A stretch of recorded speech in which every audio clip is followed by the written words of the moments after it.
linda familia na marafiki dhidi ya magonjwa.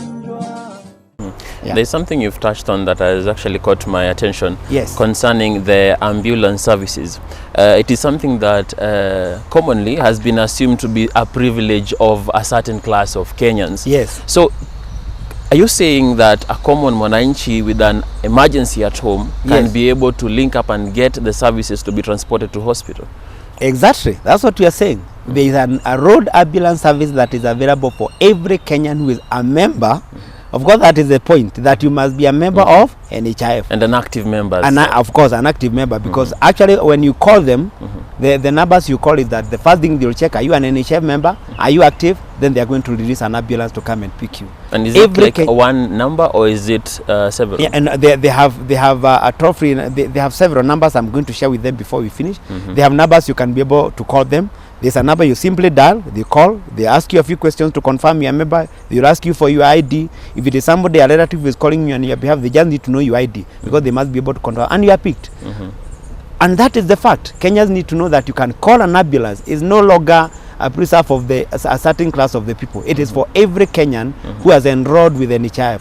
And there is no reason why you should not enroll with NHIF, because you only need to be setting aside 70 shillings per day, round it up to 20 shillings per day for your family cover. And you can actually be able to access those ambulance services. You are a young person, your wife is delivering and she's caught up in the house. Before she goes to the hospital, she needs to be rushed to the hospital to deliver. You simply dial an ambulance, you'll be at your door to pick you and take you to hospital.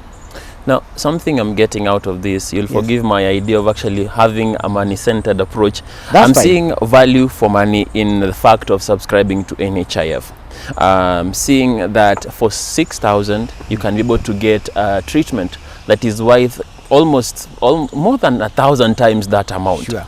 And looking at this, it's like you're saving the government a lot of money through this process. Sure. Which means there is an economic aspect of like benefiting the nation on an economic aspect. Exactly. Now, among when the strategies are being laid out for health facilities, that is public health facilities, because they are the ones that the government has a straight approach towards. Yes. NHIF may be at the tail end of the whole processes, but is a key stakeholder. How are you speaking into the boosting of facilities, that is public facilities, so that there is not that much disparity that you can say that you go to a private hospital, or because it is expensive or has more facilities or the like. How are you speaking into this and seeing a change within public facilities and seeing that they upgrade to a level when they can actually be able to compete in a very fair manner with the private counterparts? How are you seeing, or rather speaking into this and ensuring that public facilities are also becoming places which are preferable for Kenyans, because the matters of health is a subject of trust? Sure. How are you doing this? Thank you. That's a very important question, and actually that is an area that we need to address. But I am really happy, and as NHIF, and we actually NHIF, we are happy because we have seen a lot of effort that are being done by the national government and also by the county government. Because remember, healthcare is devolved in this country. We have had a lot of engagement with the Council of Governors, which now the umbrella body for the county governments, the leadership of the county governments. We also have the Ministry of Health actually on it, because one thing that the government is making every effort is to ensure that facilities that patients need in the hospitals are available. Just last week, actually, we had a workshop where the Ministry of Health had organized, and the discussion was on provision of ensuring there is adequate supply of what we call health products and technologies, the HPTs in the healthcare providers, to ensure that the drugs, that is the pharmaceuticals and the non-pharmaceuticals, are available. Because one of the challenges that Kenyans will tell you, I'll go to a government facility, yes, I'm going to find a good doctor, prescription is done, but when I go to the pharmacy, the drug is not available. The government is already on it. That discussion that we had last week was about that. How do we ensure that there is adequate supply of health products and technologies in the government facilities, that there is no time a Kenyan will go and they'll be going to be referred out there maybe to do an X-ray or to do a lab test or even to pick drugs. So that one is already being done.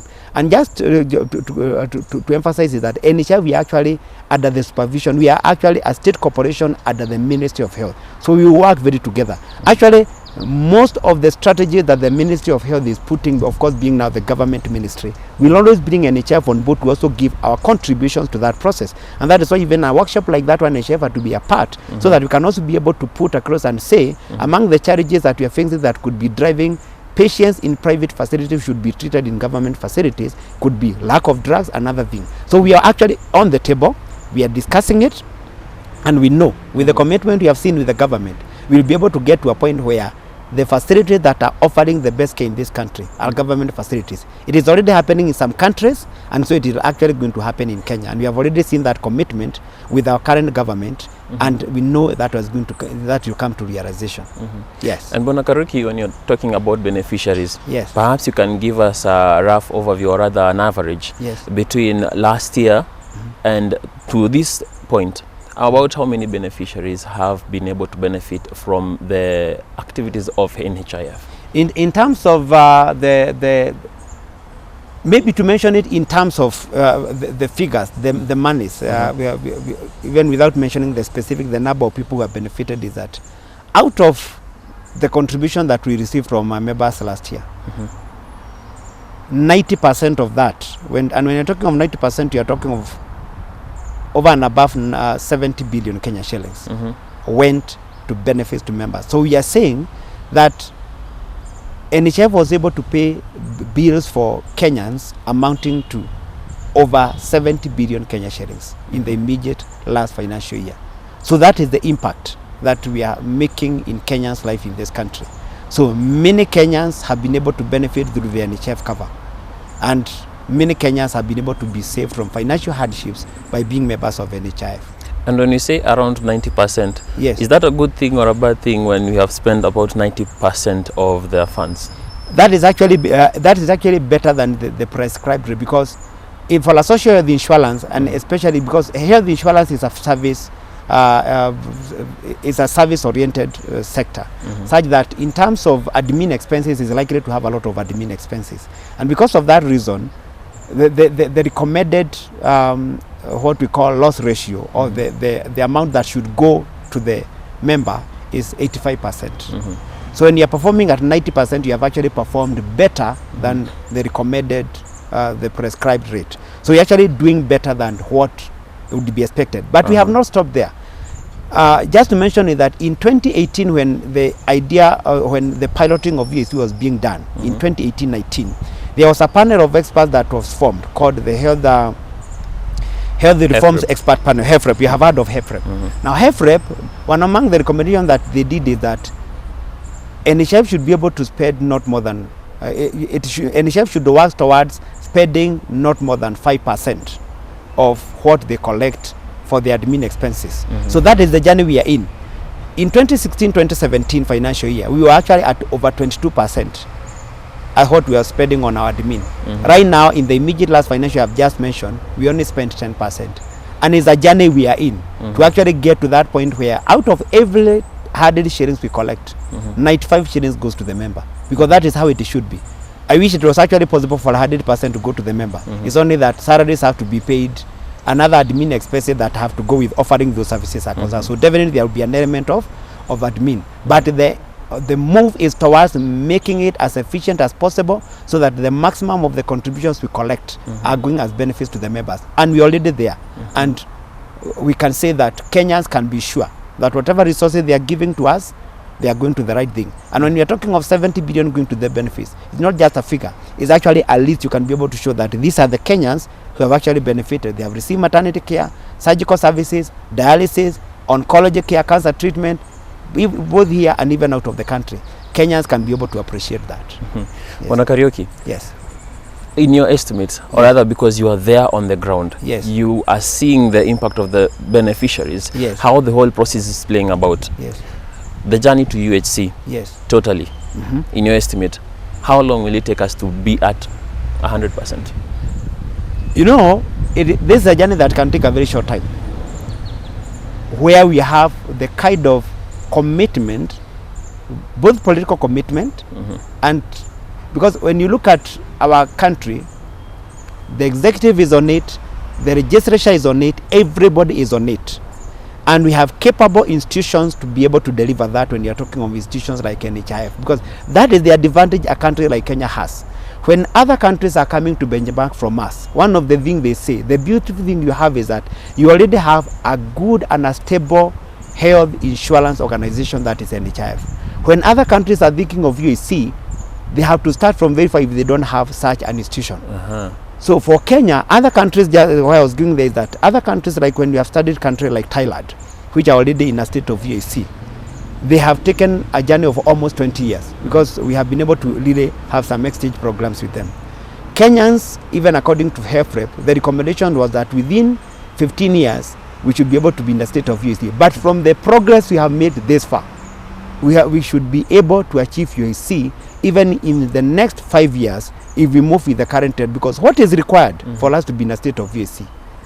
Because a state of UHC, as I mentioned, is that a Kenyan should be able to access healthcare services they need, and those services are of good quality without suffering financial hardships. Yeah. So how will you ensure that Kenyans don't suffer financial hardship? I've already said because we are looking at it in those three sectors.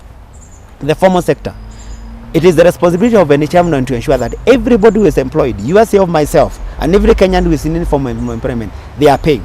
And it is our mandate to actually now enforce that compliance by making every employer who has employed somebody is making sure that they are deducting and remitting to NHIF. Number two is the informal sector. I've just said the informal sector is the tricky sector, but we have just said that one of the things we are doing is that we are making it convenient for them. That informal sector person is a SACCO member. Even if they are not a SACCO member, they are accessing government services somewhere. So make it convenient for that border guy as they go to renew their license, for example. You make it, there is a way to remind them. You tell them, as you are renewing your license, you also need to be catering some amount of money to go towards your health insurance. And among the things we are doing is that even now engagement with the telcos. Kenyans interact a lot through M-Pesa. They're always making transactions.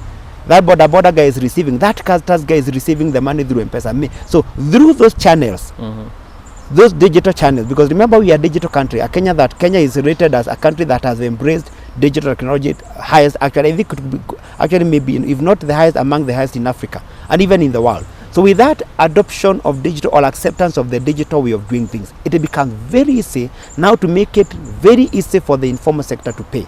And of course, the other is that we see it through the SACCOs. The majority of the Kenyans in the informal sector, by the way, talk to even the border guy who is, are you in a SACCO? Yes. Even the mamas in the market, they have SACCOs. So let them pay through those SACCOs very conveniently.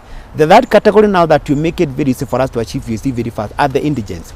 The law has made it now an obligation for the government to pay, and to make it to show you that the government is committed. They have already paid as we speak. The government is sponsoring three categories of indigents, the poor and the vulnerable. There is what we call the health insurance subsidy program for the orphaned and the vulnerable children. The government is already paying for over 250,000 households. Then there's also another category called the health insurance subsidy program for the elderly and the severely disabled person. The very elderly people who cannot earn a living, the severely disabled, the government is paying for about 58,000 households under that. Full sponsorship at the NHIF. And the third category are the indigents who are identified under the UHC program now. The government is already paying for 1 million households. And you're talking of a household, when you're talking of 1 million, if you multiply by 4, because the Kenyan population from the census done in 2019 shows that the house size is on average 3.9, call it 4. So when you're talking of, now when you add up the two HIPs and now the UHC, it is coming to approximately 1.3 million households. If you multiply by 4, you can see the number for yourself. Now to make another big stride is that even as we speak, the county government, under the instructions of the Ministry of Health, is that they're in the process of identifying another 500,000 households to add now into the 1.3, so that now we can progress towards now covering the entire 5.1 million households. So what we are saying with that kind of commitment, because the government can even now allocate in the next financial year. I'm not saying that is what you do, but they can decide that out of the 5.1 million households we want to cover, we just need to allocate that 1 billion Kenya shillings, and all that category of Kenyans are going to be covered. So what we are saying is that within even 3 years, with that kind of commitment, the country can be in a state where every Kenyan is covered under the social health insurance scheme. And so whenever they are going to the hospital, they are using an insurance they are not bringing from your pocket, so they'll never suffer financial hardships. And there you have UHC. So it can actually be achieved within a very short time. Yes. And we are talking about the government and its Yes. move to ensure UHC is realized. Yes. Among the things that the government of the day has been pushing for is preventive healthcare.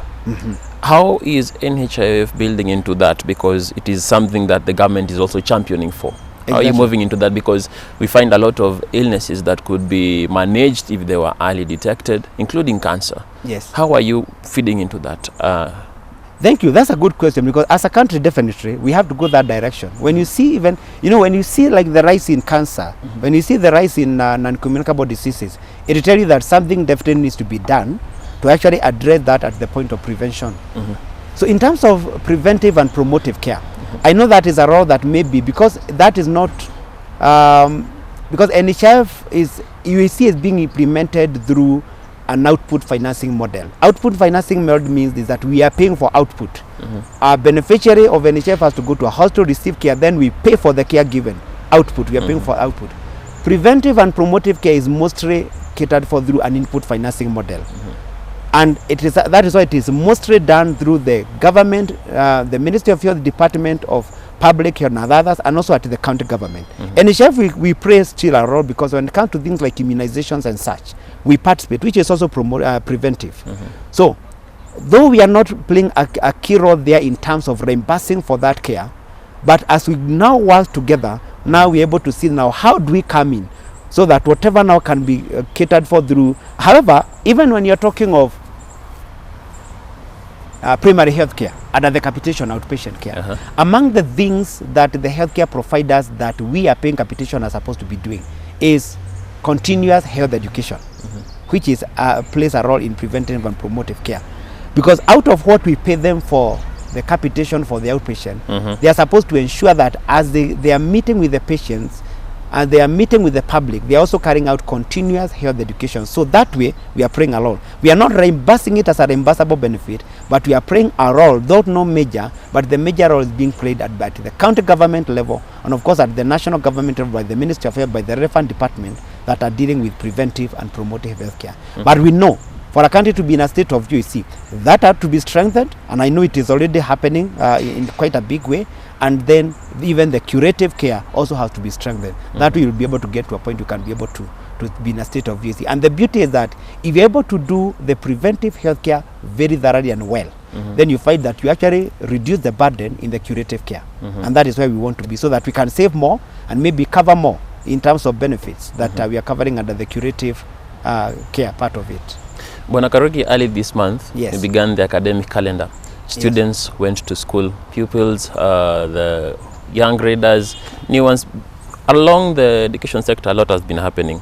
I'm going to ask you about cover. I had, maybe you can be able to give me more about it, the Edu Afya. Can you tell us more about it? Yeah, Edu Afya is a good cover. Thank you for that question. Edu Afya is a very good cover for high school, public, secondary school students. This is a cover that was started by the government in the year 2018. And remember the government has, the government came up with the agenda, actually right from about 20 years ago, during President Kibaki's time, 100% transition, every child to go to school. Now when it comes again now to the secondary school, where again students have to go to boarding schools and such, the government appreciated that there are instances where again these students' education is going to be interrupted. Remember those, they are in their teenage, because when children are going through their adolescence, even in terms of health challenges, they face a lot of health challenges. Those transitions, puberty and all that. So a government appreciated that by coming up with a cover to take care of the teenagers at that level in high school, and came up with what we call the Edu Afya, a cover which is a public secondary schools cover.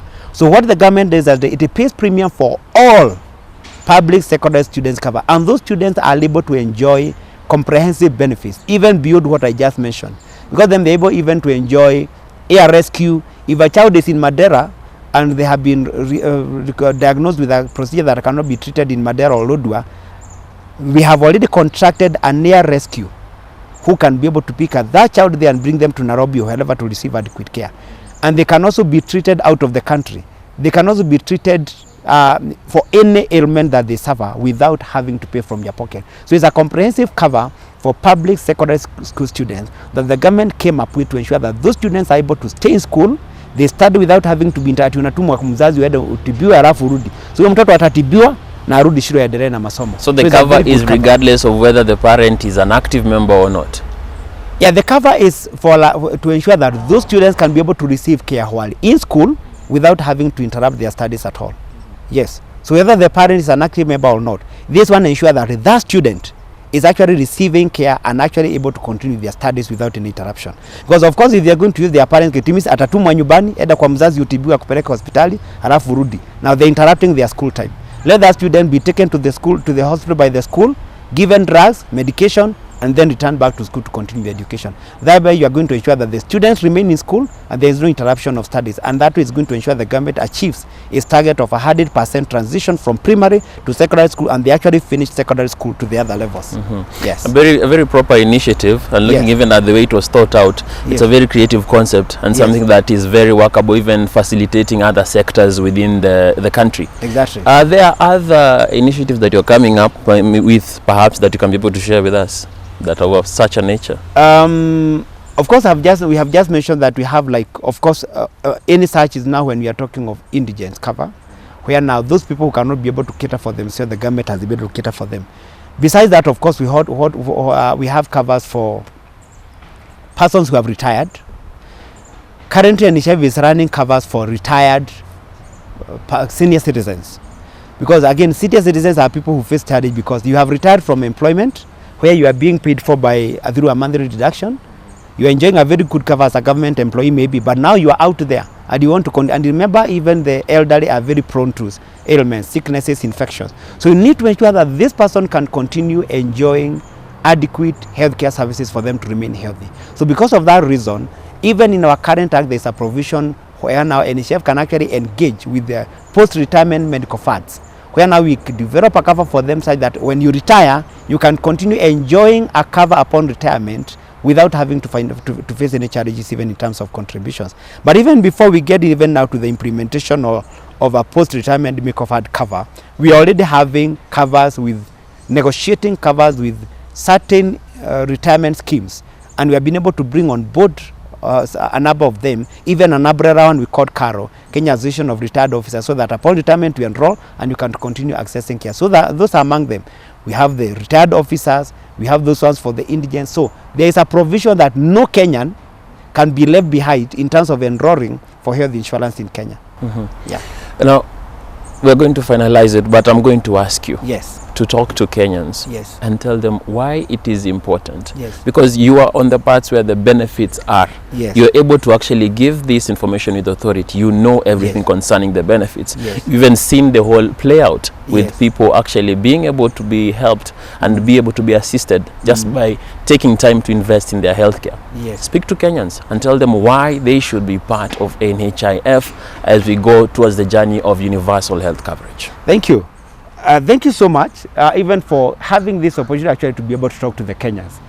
Kenyans, as a nation, we are on the journey to universal health coverage. We have started, that journey has started at your net. And every Kenyan will be able to access healthcare services of high quality without incurring financial hardships if they are going to enroll with Nhif, which is the organization that have been tasked by the government to be able to drive the UHC agenda. So I'm telling every Kenyan, if you are there and you are an employee and you know your employer is not making any deductions from your income at the end of the month, just go and talk to them and tell them that you do want to make your contributions to Nhif, because this is purely a deduction from your salary. The employer is actually not making any additional contributions. So you need to go to your employer, tell them I would want to be making, you to be deducting my Nhif contribution. If you're in the informal sector, you are a border person, in the Juakali, you are mama boga, you actually need to be setting aside only 17 shillings per day. Call it 20 shillings. Unachukua hiyo bao every day and you put it somewhere. So that at the end of the month, actually, if you put bao, you'll actually have 600 shillings. You'll be able to pay that 500 shillings to NHIF, and it is going to ensure. And remember, this is a family insurance. Once you pay that 500 of that 20 per day, it is catering for you, your wife or husband, and all your children, regardless of the number of the children you have. So you need to go to our website, where you can actually be able to register online. You don't need to go to any Nhif office to register online. Go to our website, www.nhif.or.ke. If you go to Google and you just search Nhif, you'll be able to find our website. Log in there and you'll be able to see an online registration link click there. What you need as you go there is that you need to have you need to have a copy of your ID, which you could have scanned. You need to have details of your spouse's ID. You need to have of course your names and that information, so that when you go there and you go through that process, you are going to be issued with an NHIF number, and from there you can start making your contribution. If you are not going to the website, you can actually use your phone. You can simply dial the USSD code *155#, and it's going to take you through some prompts, and you'll actually be able to enroll with the NHIF. You can also go, if you have a smartphone, you can download the My NHIF app, and you'll actually be able to go through the process of registration, and you become a member of NHIF. To pay is very convenient, because again, you don't need to visit any NHIF office to pay. You pay through M-Pesa. Paying through M-Pesa, you simply go to Lipa na M-Pesa, pay bill. Our pay bill number or business number is 200222. I repeat again, 200-222. 200222. When it asks you for the account number, you put your ID number. Now, for you to do that, of course, first of all, you need to have registered. You already have an NHIF number, but when you are paying, you use your national ID as the account number. Even if you are paying for somebody, because you could be paying for your parents, when it asks you for an account number, you put your parents' ID number. And that is also very important to emphasize. You could be there, you are working, you are being deducted, but you have your parents, you have your relatives who are always reaching out to you when they have a bill to pay, and they're telling you. The best thing to do is that get a cover for them, be paying for them the 6,000 shillings per year, and you ensure that whenever they go to the hospital, they simply present themselves there, and you don't have to be called to pay any money. We already transitioned actually from using the physical cards. Currently, we are using biometric to make it even more convenient. Again, if you have not yet given your biometrics, now that one you have to visit the nearest NHIF office, so that your fingerprints can be taken, so that wherever you are, or wherever your child is, or wherever your spouse is, they don't have to call you to tell you, give me the card so that I can go to the hospital. They simply go with their biometrics and they receive care. So Kenyans, make sure you enroll with the NHIF to ensure that you can be able to enjoy the 10 benefits we have mentioned, because NHIF, as we say, it is actually ni afya yetu, bima yetu. And we are saying that if you enrolled with NHIF, you'll actually be able to access healthcare services without stress. And that is why currently we are saying ni afya yetu bila stress, where every Kenyan can be able to access quality healthcare services, the 10 benefits you have mentioned, conveniently, without facing any financial hardship. So Kenyans, rush. We have 156 service points in the country. We have 70 branch offices in every county we are present. We are present in every Huduma center in the country. And we also have 33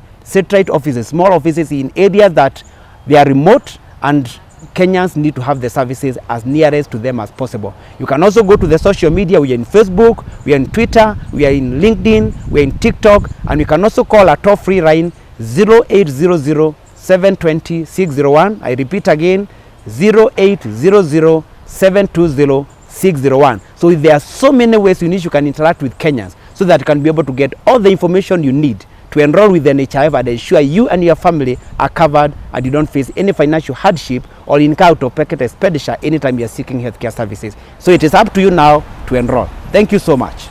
Bwana Wambugu, Kariuki, yes, thank you very much for making time to come and actually enlighten us on why it is very important to be part of the National Health Insurance Fund. Thank you. Well, there you have it, viewers. The message has been directed straight at you, to be very keen, to be actually very alive to the fact that your health is an investment, and one that you need to be playing a very huge role in investing in. My name is Emmanuel Kutosi. Thank you so much. We have been with the head of the Department of Beneficiaries Management, that is Wambugu Kariuki, right here on the show to give us a very wide view on what benefits are there for you in being part of the NHIF in the journey towards universal health coverage. Thank you. Thank you. Linda familia na marafiki dhidi ya magonjwa.